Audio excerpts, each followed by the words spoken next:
Okay,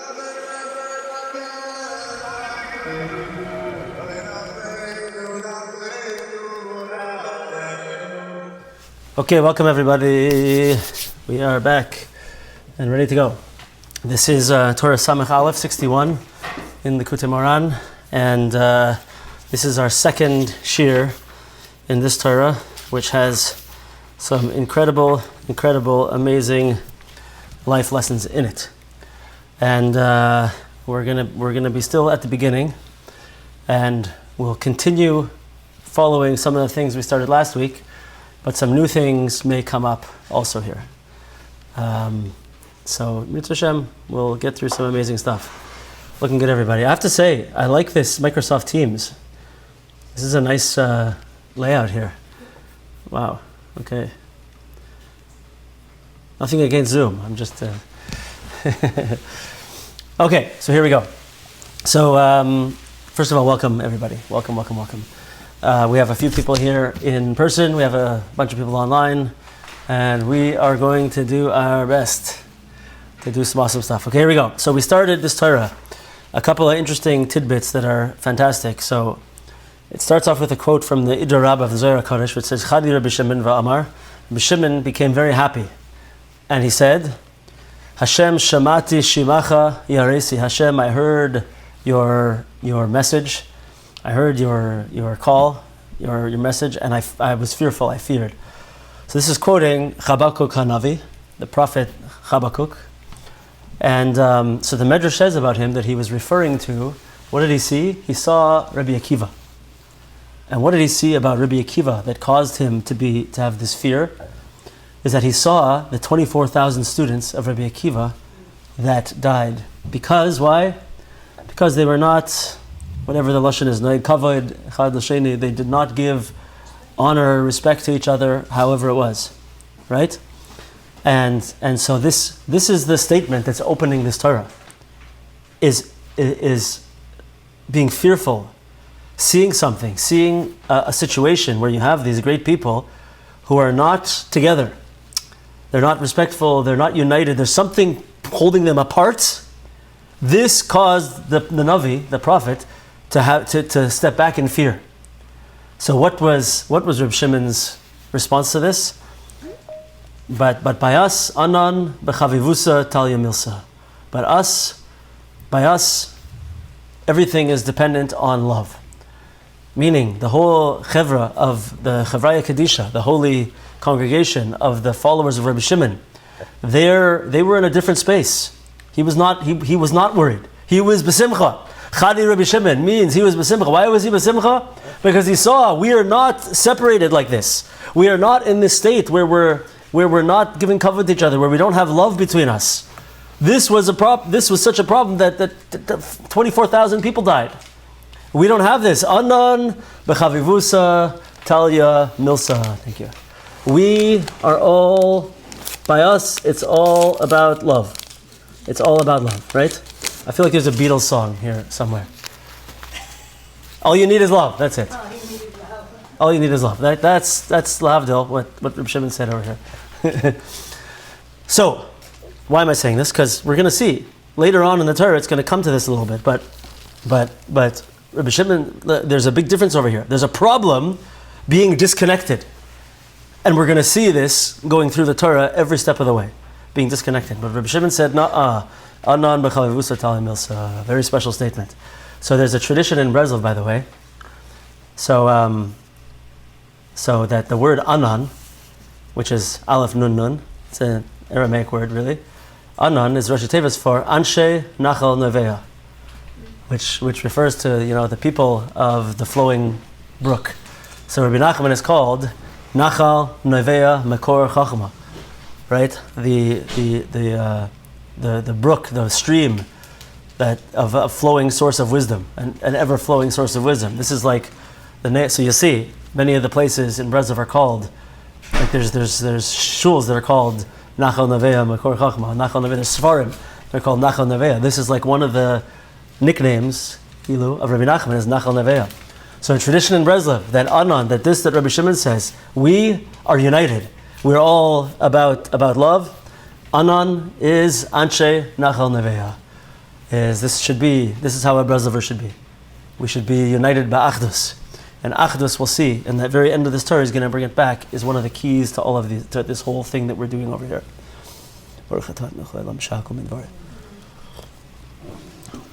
Okay, so let's get into a review and going further, and we'll see how this even all fits together. There's also a tradition, by the way, in learning Likutei Moharan, that the whole entire we have this thing by all the lessons in Likutei Moharan, that each one of the paragraphs explains each other. It's called the principle of Minei Obey. That as we go through, we see how from one we can understand the previous one, and the previous one can help us to understand the next one, and so on and so forth. They all explain each other. It's the first principle in learning Likutei Moharan, that we don't go and say, oh, I know that so-and-so says this, and so-and-so says this.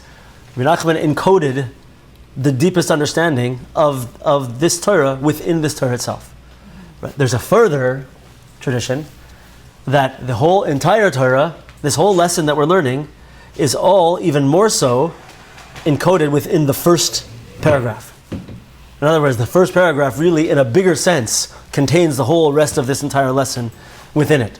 So you could see that we could keep going back to the first paragraph and pulling more and more and more things out. It's really amazing. But let's go. So after that first part, so we said that through emunas chachomim, we're able to bring out our mishpatenu la'or. So we said like this, that mishpat over here, really in its simplest way, is referring to every single decision that we have to make. We are shoftim, we're judges. And every day, everything that we go through, we have to make a decision. What do I do? Right? And we want that our mishpat should come out to light. It should be able to be brought out into light. And we said that it says, "Kiz mishpat hu amuda demtzisa." This aspect of judgment, which is really this decision making that we have to do, is called the amuda demtzis, the central pillar, and it's bechinas derech habamutza. And we explained last week that maybe a pshat is that the central pillar is a pillar is strong, and it's our security and our support. This idea of emunas chachamim and mishpat. Trust in all of our Torah scholars, let's say. It's much bigger than that, but trust in the sages, together with mishpat, decision making, really is the central pillar. And we said that a pillar is strong. It holds up something very, very heavy, and it's connective. It connects the bottom to the top. This emunas chachamim to us is like it's our pillar. It's our security. It's what holds us up. It's what gives us a place of support. We can't have, as Jews, if we don't have emunas chachamim, we have nothing. Our whole entire lives, every aspect of our religion is based on emunas chachamim. And we're going to see that, I think, when Rabbi Nachman says emunas chachamim, it doesn't only mean this. It means something even deeper and even greater. So we'll begin to see. But we have to have that central pillar of emunas chachamim in order to go onto the derech hamamutza. We want to be able to travel through life. Our whole life is a derech, right? We have to move, we have to go. And you know what's going to happen? We're going to have to make a decision all the time. And that decision, we can go right, we can go left, or we can be on the derech hamamutza. And this is what helps us to be able to be on this path. And then we brought the pasuk that through this we're zoicha to emunas chachamim, which is an aspect of what the Torah says, lo yisasar min hadavar asher yigidu lecha yamin u'smol. Do not stray, the Torah says, from the words that they will tell you, right or left, right? And through that, we're going to be able to bring out our mishpat barer. Mishpat, decision, barer, clear. So we have mishpat la'or, we have mishpat barer, and then we have another one now. He's going to say bechinas mishpatei emes, decisions of truth, judgments of truth. Right? These are all interesting things that we have to figure out here. Everybody with me? Okay. So what's the opposite? I don't know if we said this last week. I can't remember, but we're going to bring it up a little bit now. Mishpat la'or. What's the opposite of or, of light? Is darkness. Choshech is darkness. What's the opposite of barer, of clear? I don't know what the word is, but confused, confusion, bilbulim maybe, right? Confused, right? What's the opposite of emes? Is sheker. this is where we could be. This is where we find ourselves a lot. We find ourselves, I need to figure something out. I need to make a decision. But right now, I'm mamish in darkness. Things are dark. I feel like I'm in darkness. Darkness is a connotation of being unhappy, of being unsettled, of being depressed, of being fearful. Darkness is a place of fear. I don't know what to do. Right? This is where we can find ourselves. Lack of clarity, in bilbulim, in confusion. Right? I can't figure it out. I don't know which way I should go. A lack of truth. I think we spoke about this last week. I happened to be speaking to someone this week about this concept of how you can have someone who's like a pathological liar. And when they make decisions based on lies, they actually end up like clinically, from a psychological perspective, like believing their lies. Like they're so ingrained that the lies keep coming. And the person is so used to lying that they're kind of rewriting reality based on their lies, right? It's unbelievable. And this can become the whole life of a person, right? So now, if we fast forward one sentence, Hainu, all of the learning that a person learns, he has to receive and give out from them mishpatei emes, true judgments, true decisions, which we're going to talk about this again. That it shouldn't be a mishpat ma'ukal. It shouldn't be a crooked or distorted judgment or decision. Okay, so I want to, using this thought about a person who's a pathological liar, who was going to be making not mishpatei emes, but mishpatei sheker, I want to just think about. So in the beginning, we talked about that mishpat, the emunas chachomim, is derech hamemutza. It's the middle path. Okay? So the middle path is this path that's flowing from the central pillar. It's flowing from the place of support. It's flowing from the place of alignment with our entire mesora, with our entire transmission of Torah from Moshe Rabbeinu to us now. Right? That puts us in this middle path. Right? It's not too far to the right, it's not too far to the left. Okay? It's keeping us in the middle.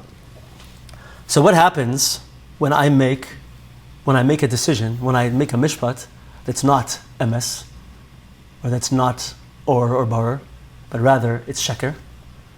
So what happens? If mishpat emes is putting me on the center, so what happens when I make a sheker dike mishpat? So, but what's going to happen is I'm not going to be on the middle anymore. I'm going to be veering one way. That now became me'ukal. I used to be going straight. Now I'm going crooked. Right? So if the path is supposed to be one straight, solid, I'm going to say in a funny way, one straight solid bridge that I have to walk through my whole life. Maybe it's a narrow bridge. I don't know. Right? And I have to walk down this narrow bridge, this Gesher Tzar Me'ed, right? And this is where I'm walking straight. So I make a decision. I'm going to the right. I'm going me'ukal, right? So what's going to happen now, if I'm a person who keeps doing that, right? What if I'm this person who's a pathological liar, and so I want to be on the middle, but now I make one, it takes me this way. I make another, it takes me this way again. I keep getting pulled further and further away from where I should be. This Indian of a pathological liar really, to me, points this out to a strong way. If I keep going in this crooked path, Vered, if I keep going in this crooked path, so what's going to be? I'm just going to keep turning. I'm going to keep going off further and further. If I keep listening to my craziness and my sheker, my lies, right? And my darkness, my sadness, my fears, and I keep making decisions based on this, I'm going further and further and further away. Right? Ma'ukal. It's taking that path that should be derech hamemutza and making it crooked. So all the more so, we realize how we have to be careful. We want to be in this place. And if the way we're saying it, that the middle path is a pillar, it's a muda de emtza isa. It's that place of strength and support and security. The more I go off from that, the more I'm going to be in a place of weakness, a place of shakiness and uncertainty and fear and darkness. That's where I'm going to take myself. If I make decisions based on darkness and fear and sheker, lies, that's what my life is going to be. It's terrifying. It's terrifying. How amazing is it to be a person who can go straight, who can always be truthful, who always has this. You know how I like to talk about this, right? The person who's a liar, they're always on edge. Because they have to constantly, every day, is making up new lies to cover for the old lies. And when you speak to such a person, they're struggling, right? Can you imagine how terrible that would feel to be in such a situation, right? I try to be a person who's always truthful, and for the most part, please Hashem, don't test me, but for the most part, this is not my hugest struggle. I can be a person generally of truth, and to me, it's so important to be able to just talk to somebody and know that I'm not hiding anything. I don't have anything up my sleeve. I'm not trying to, lie or manipulate or anything like this. It sounds to me like if I had to go into that realm, I would be so uncomfortable. Life would be so difficult and so just uncertain, difficult and uncomfortable. Like I don't want to be that person. So Baruch Hashem, this is what the Rebbe is showing us over here. This is what the Rebbe is showing us over here. And how do we get there? So we said last week, Kol halimudim sha'adam loimed. He didn't say Kol haTorah sha'adam loimed. All the Torah that we learn. We have to accept it, we have to receive it.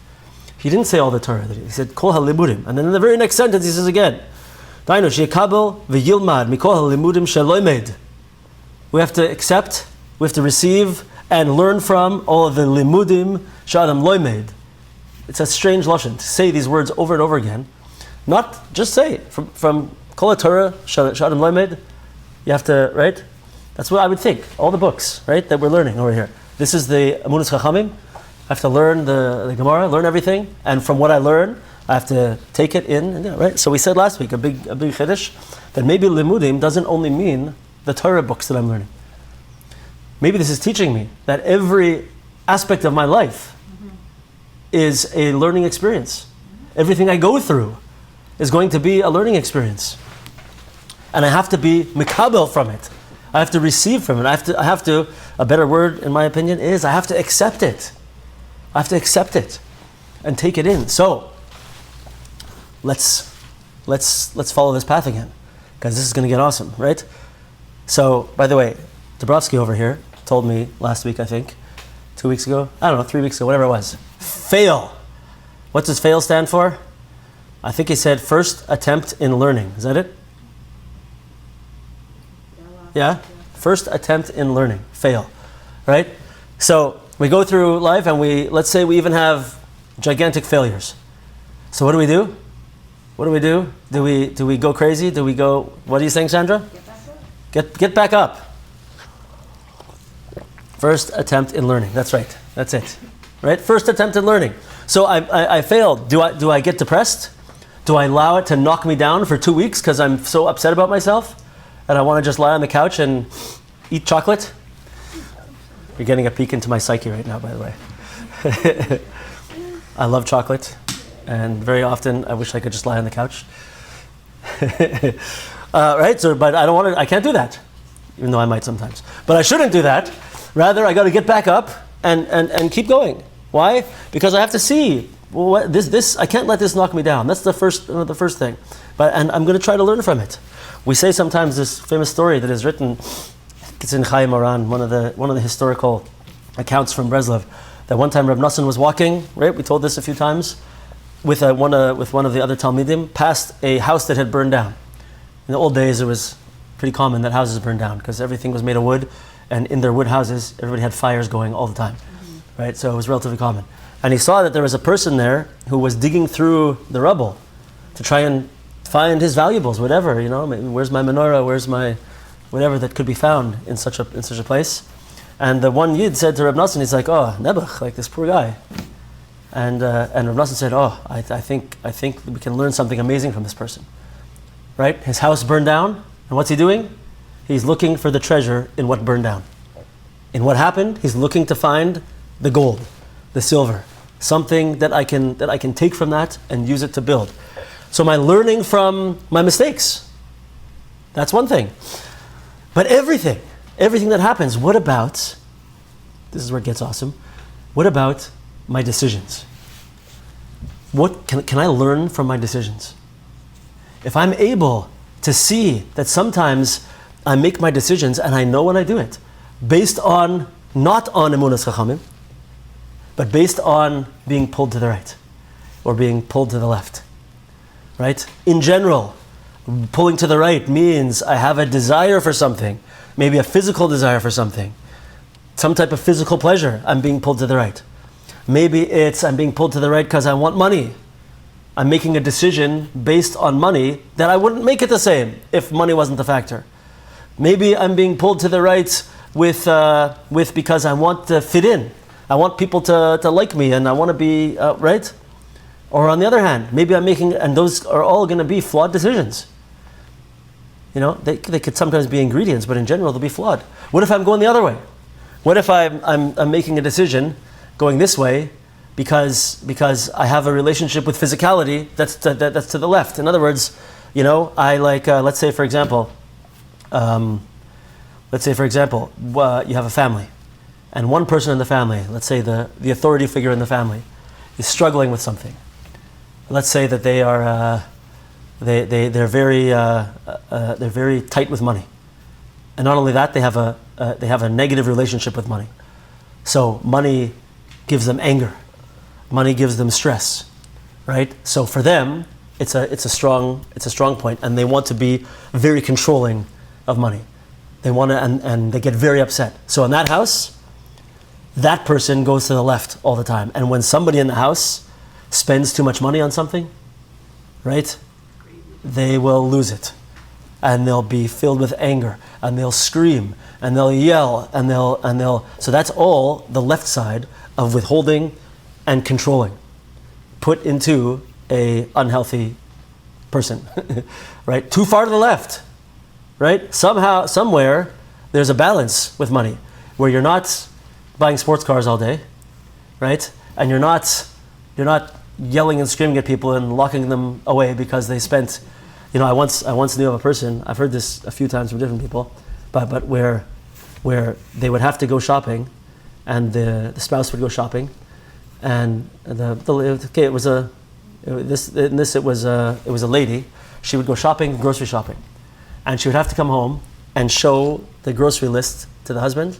These people also were not poor, and if there was like one thing that he didn't want her to buy, that he didn't agree with, he would yell and scream at her and force her to go back and take it back and get the money back.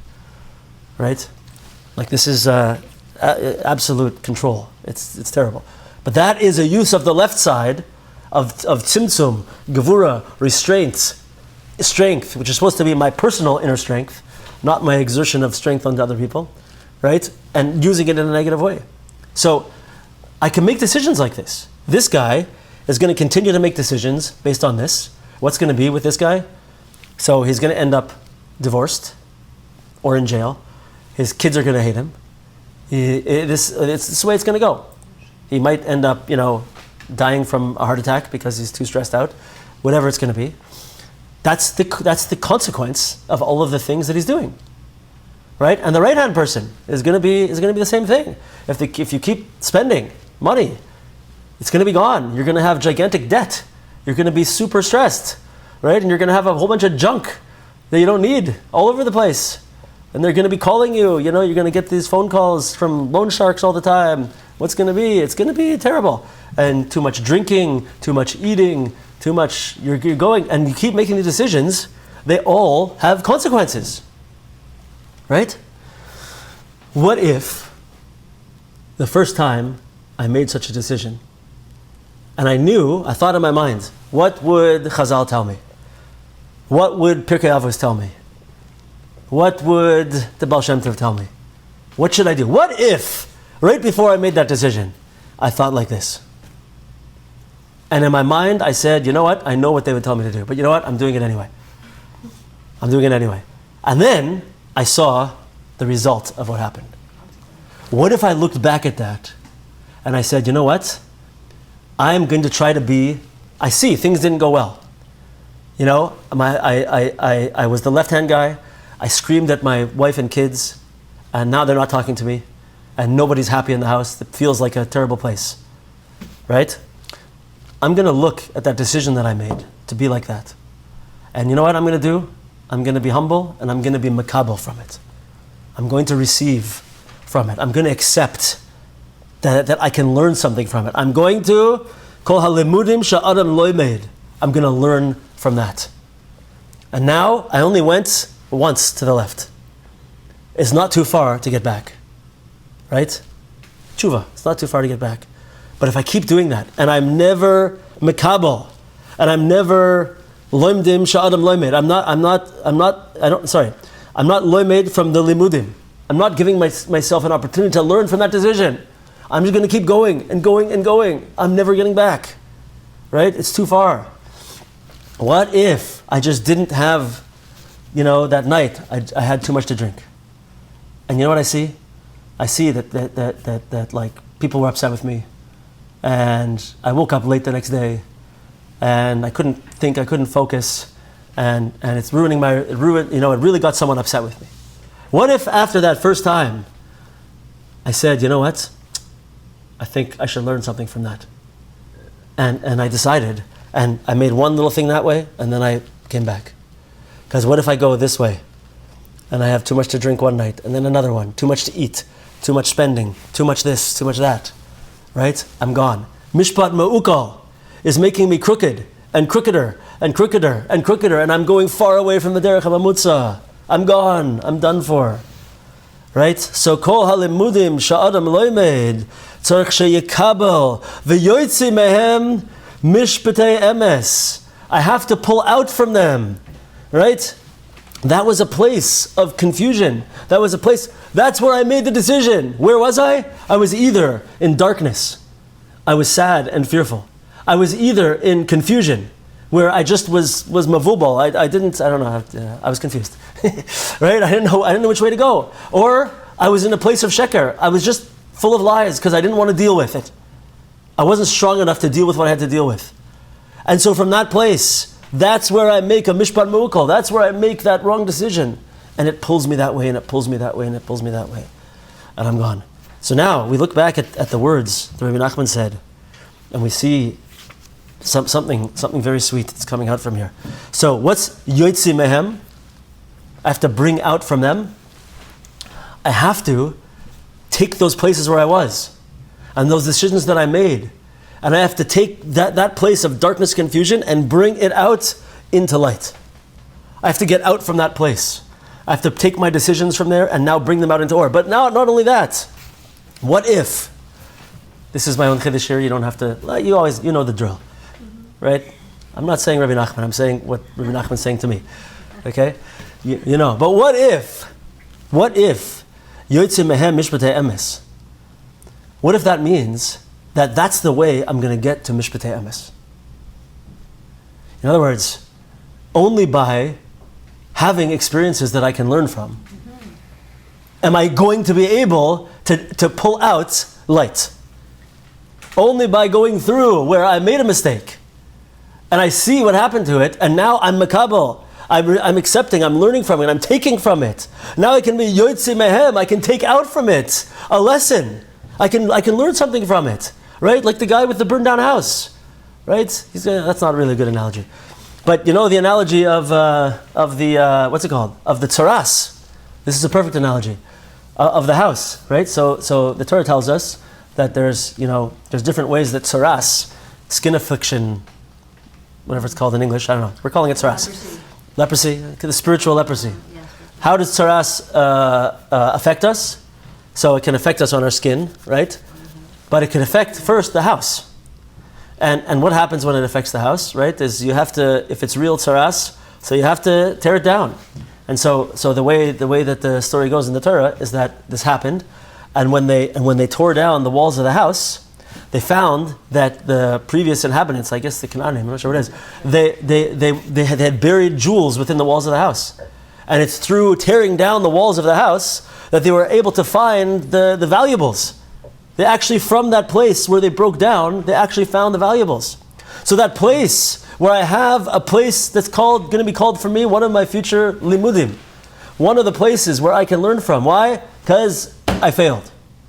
I went a little bit right. I went a little bit left. So you know what? Maybe I can yoitzi mehem.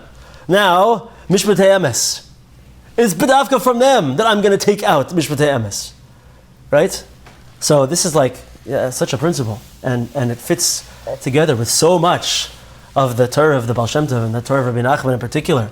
Right? That it's specifically, not only it's possible to find light from a dark place, but it's specifically from the dark place that you're going to find light. Specifically going through a challenge, are we going to be able to pull out light? This is like the bread and butter of Rabbi Nachman, right? And it's this word, like the person, he'd be upset, I'm sure if I called him a goin, but Rabbi Joey Rosenfeld, he's like a genius, he's unbelievable. But he has a particular talent of being able to distill down something to like a few fine points. So he has a way, this is like a genius of his, and he does this with everybody. It's unbelievable. It's something beyond. But he says there's two words that is used in the Torah of Rabbi Nachman, used in Breslov, over and over again. They're normal words, but they're particularly emphasized and used a lot in Rabbi Nachman. And he did actually a search, an AI search of like all the Breslov Sfarim versus all, say, the Chabad Sfarim, versus all the things, to find these words, and he saw that the percentage is like not even close. These words in particular, the two words are, the one we're going to use today is the word daika. So daika, really it means basically the same thing as davka. I hope that's helping. But which means basically, it's like specifically, really. Specifically. So it means like this. So Rabbi Nachman will say something like, for example, it's not saying it right here yet, but he'll say, if I would paraphrase, we would say, you're going to be in a place of darkness, and he would say, daika, from that place of darkness, specifically from that place of darkness, meaning it doesn't mean that that's also an okay place, and you can find goodness there also. It's specifically in that place that you're going to find this. Specifically, why did you have this experience that we experienced? Why are we having these things that we're calling limudim? Because Hashem gave them to us. It's there for us. And specifically in that place is where we're going to find what we need to find. Right? Why can't life be easy? And just I keep going and everything works. I keep going up and up and up. Thank you, Nava. Nava says, what's the point? Right? Spoken like a true seeker. Right? Life has to be, we know this. Right? But it's there on purpose, because it's only when we go down that we're able to grow and learn and be, like the pressed olive, and we're squeezed, and then the olive oil comes out, and we can light candles from this, and all of the metaphors. This is what we're all about. So I want to say, like it or not, you can agree with me, but that Yotzei Mehem is saying, coming out specifically from those situations, those places where I can learn from. I could go the other way also. I could make a good decision and be like, oh, look where this put me. I'm going to pull light out from there. That's going to be my light. It's going to be, and what happens when I pull light out from something? The darkness is gone. The confusion is gone. Right? The sheker is gone. Everything's illuminated.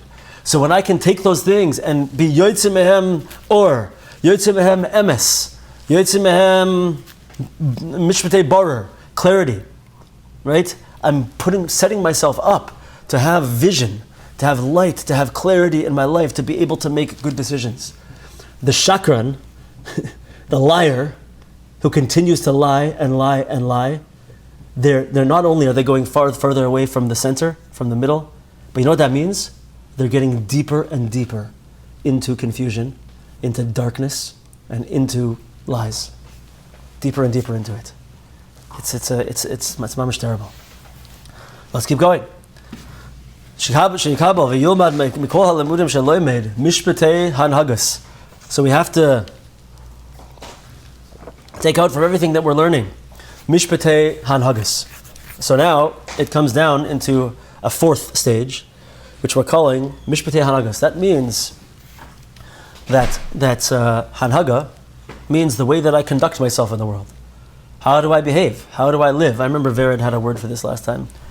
I can't remember what it is now. But the way that I live my life, the way that I'm noyeg, right? So practical. What am I doing? I can't live in a world of theory. This is my life we're talking about over here. This is every moment of my life. What am I doing? How am I going to live? Right? So this process means it's not just something that I think about every so often. Every day, what am I doing with myself today? What am I doing with my life? How am I going to live? Right? Mishpatei Hanhagas. This is the day-to-day of my entire life. So I have to use this. I have to live like this, and this is what it's going to do for me. Let's take a tiny break and remember what we said last week about this Torah being a lesson of what the word that we used? Alignment. Right? So I'll give you a preview to the end of the Torah of one of the ways that I'm thinking to understand it. That emunas chachomim doesn't only mean emuna in the sages, Talmidei Chachamim, but it means emuna in receiving chachma from Hashem through all of these center channels. Right? It means things that Hashem gives directly to me, if it's hashgacha pratis. It means things that Hashem experiences, that Hashem gives directly to me. It also means my Rebbe. I have a rabbi, and he has emunas chachamim. If he has emunas chachamim and he has a rabbi, and that rabbi has emunas chachamim and has a rabbi, and that rabbi has emunas chachamim rabbi, right? We're lined up. We have an alignment that goes directly from me to Hashem. And it can be also, this could be an amazing thing about like imagine this beautiful thing about like imagine a beautiful family that has beautiful family traditions that go back a long time.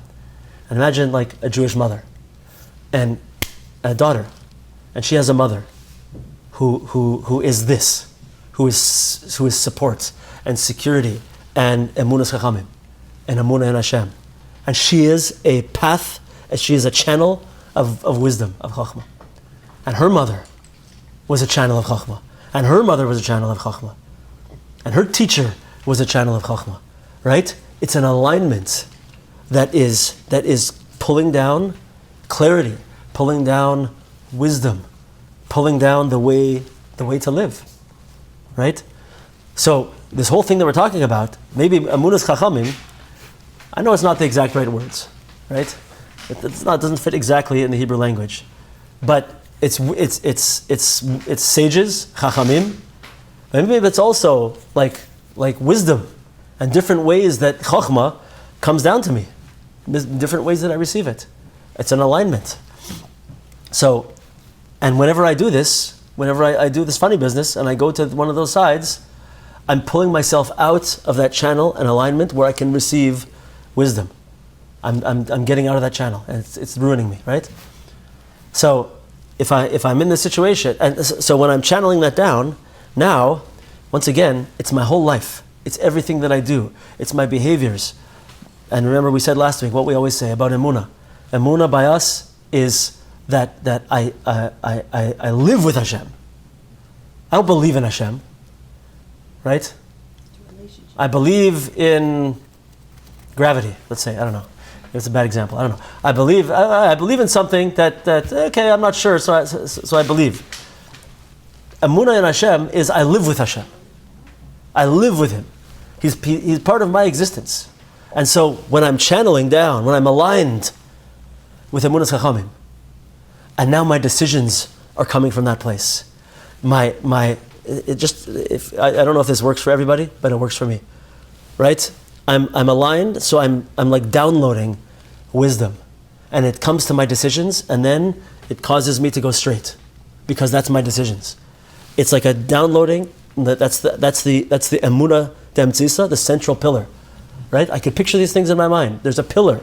I'm part of a pillar that is linking me back and back and back, through all my rabbis, all my teachers, everybody, to Moshe Rabbeinu, to Hashem, to all the spheres, to the chachomim law, which we're going to see at the end of the Torah, to the chachomim law. And it's coming, it's downloading through my pillar.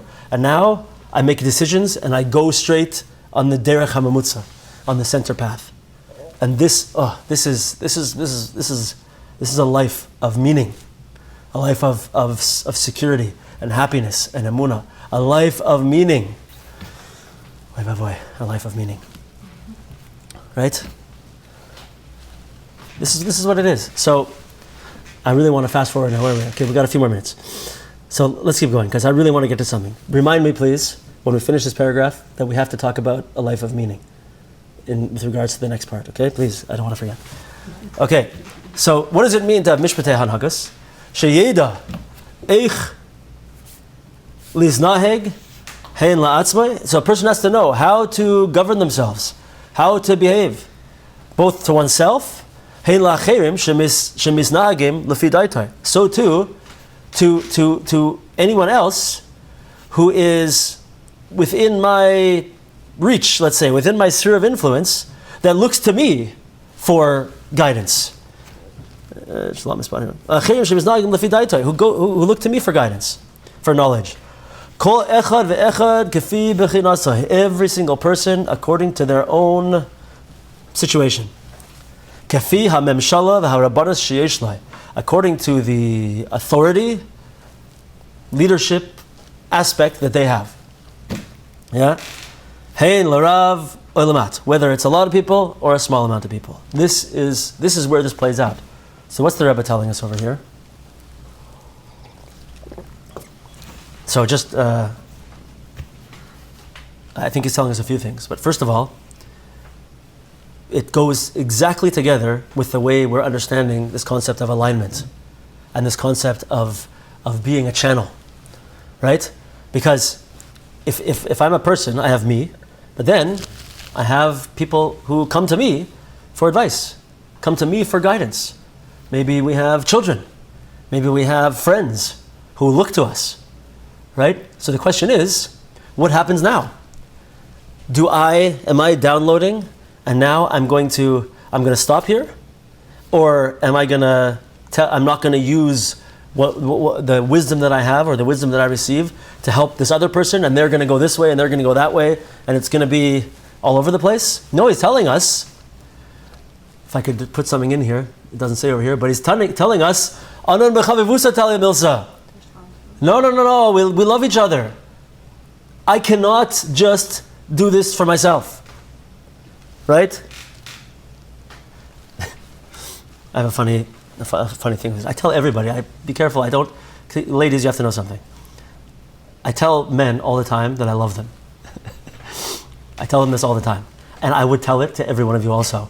It's not appropriate when it's one-on-one with women. I can't say it. Right? It's not appropriate. But I'm telling you. What? I hope a sister will receive. Okay, good. So here we're in a group, and I can say it. I'm Amish. I love every single person, every single Jew that I meet. I don't know how it happens, but it's the way it is, and it's so important. So we have to. That's what we have to be. So he's saying over here, it's not only you. You have to take now. You have to be part of that chain. You're just a link in that chain.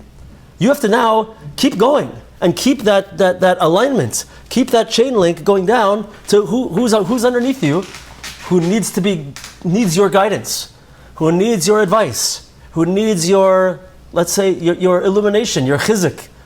They need to be strengthened. You can. This is what we have to be. There's people under me. Not everyone is under me. It could be a little bit of people. It could be a lot of people. It could, right? We have to know. But he's saying, so the second part of what I take out of this is that he's saying it's not something small. This is huge. Like every time someone makes a decision that's mu'ukal, that's crooked. I'm sure we've seen this before. We see loved ones who are going off the rails. And they make one decision after another, and they're going and going and going until they hit something serious. Yeah, we've seen this happen. We've seen this happen before. I'm sure all of us have seen it.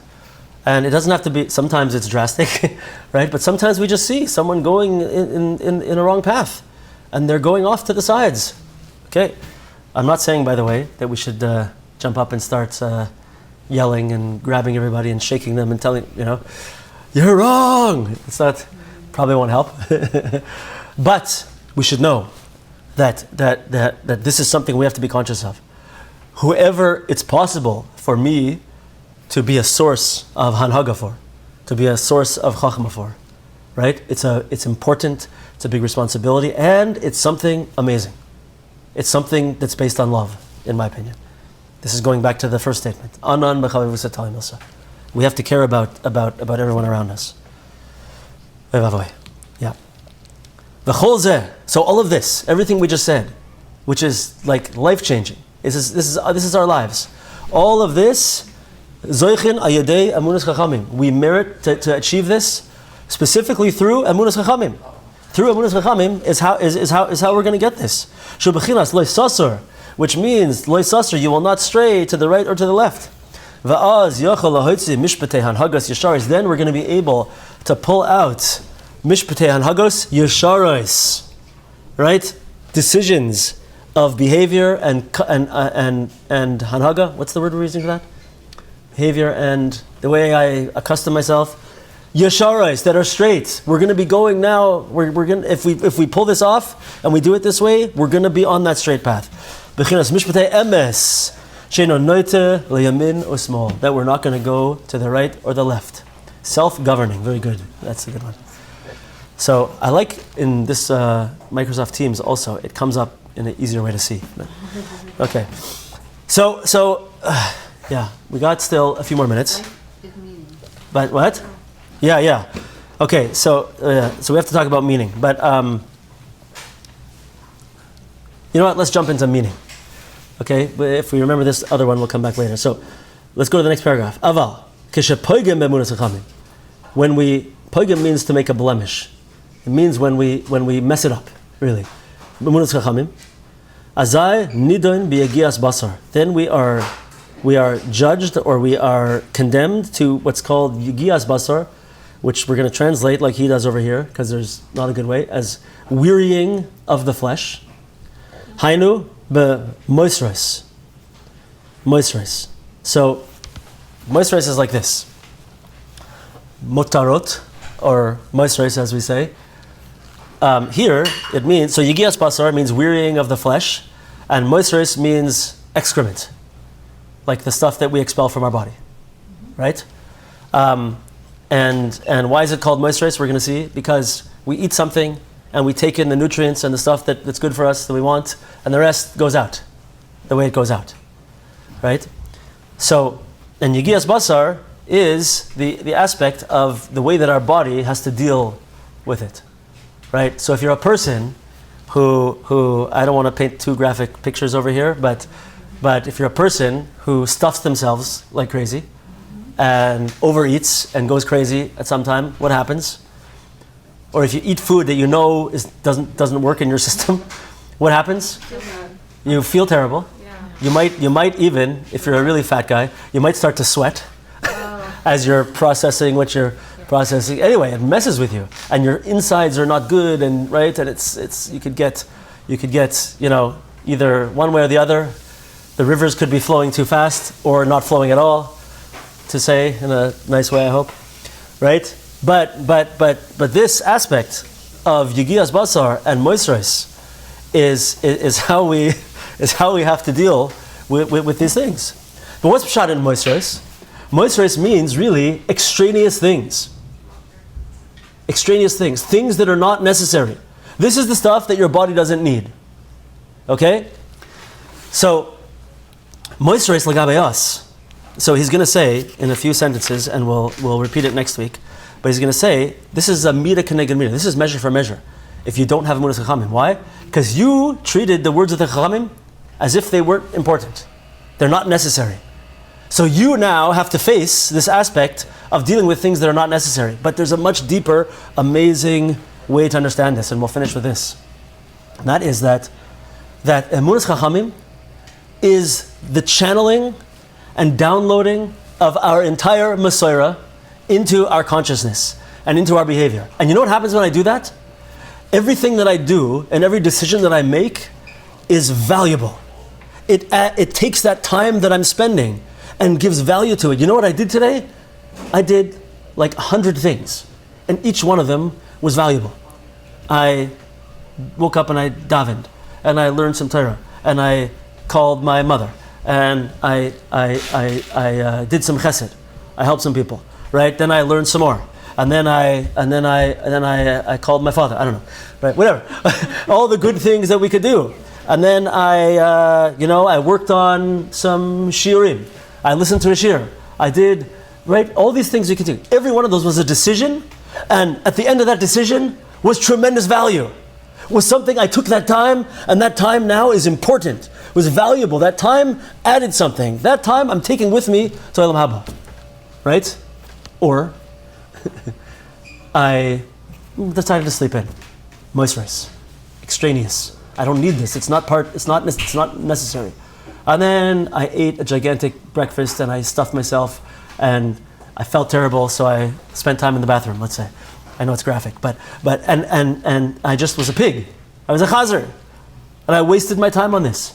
And then I felt so disgusting that I lied on the couch and I watched ate some chocolate. I watched television, or I played video games, or I scrolled through YouTube and social media, and I just wasted the rest of the afternoon.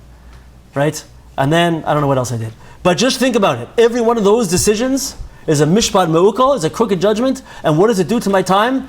It turns it into time that was spent in an absolutely non-valuable way.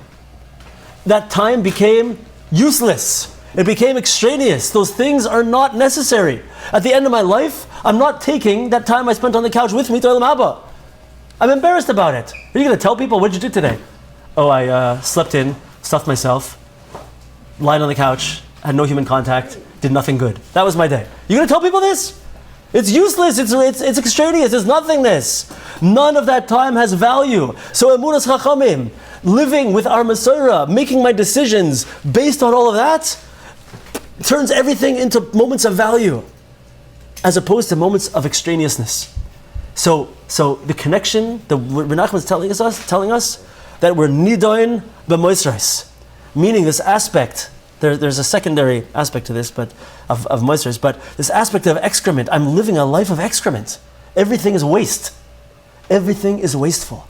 Am I using my decisions to be mishpatei emes, mishpatei borer, mishpat laor, in order to make value in my life?